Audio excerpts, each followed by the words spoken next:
Hello, hello!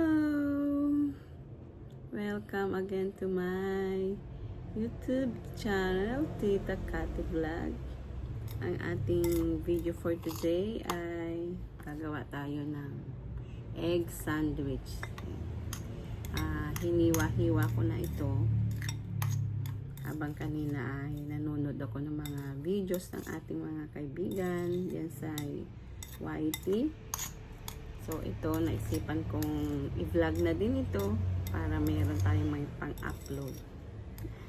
Kasi minsan alam nyo, mahirap gumawa din ng video, hindi mo alam, di ba? Paulit-ulit na lang na gagawin. Ako kasi lagi nasa labas, kaya makikita nyo palagi niyan nasa labas. Pero hindi ko pa na-upload yun. So, anyway, marami pong salamat sa inyong lahat sa inyong suporta, sa panonood ng aking mga video. Minsan wala lang. So, kailangan magsipag kasi monetize na tayo. Pero, inaantay ko pa yung pin ko hanggang ngayon. Nakalimutan ko pala pumunta ng bayan kanina sa post office para tanungin. Kasi sabi, kailangan daw, itanong ko din daw sa post office na lang mismo. Kasi daw, baka daw hindi nadadala ng courier yung sulat na manggagaling kay YouTube. Pero kapag wala pa, kailangan daw mag-ask daw ulit kay YouTube para bigyan ako ng pin. Yun na lang ang kailangan ko. So ito, na durug-durug ko na siya. Lagyan na natin ito. Ito nilalagay ko. Chicken spread. Para mas masarap, may lasa na siya. Kalahati lang lagyan natin.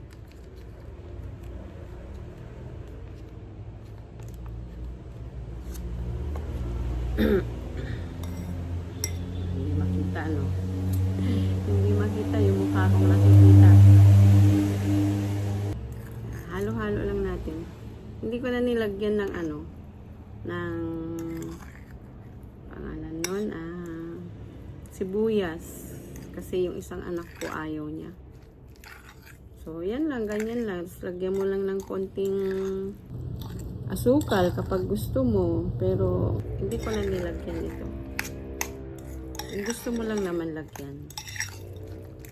So, diba? Meron na tayong egg sandwich. Kaya ako nakagawa nito kasi kahapon nung umalis ako, nagluto ako ng boiled egg. Kaso, yung mga anak ko po ay hindi kinain. So, kesa naman sayang.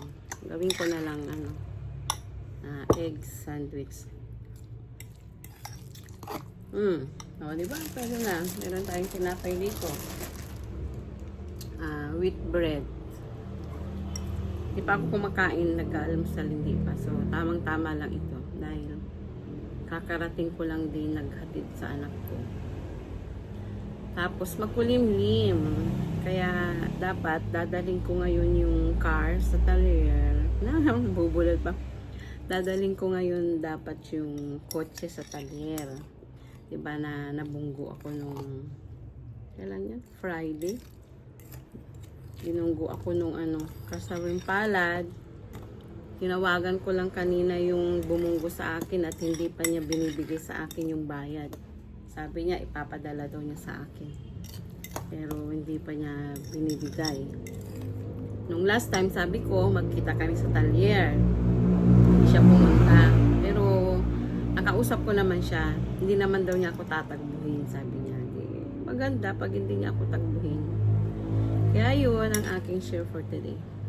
Tikman na natin.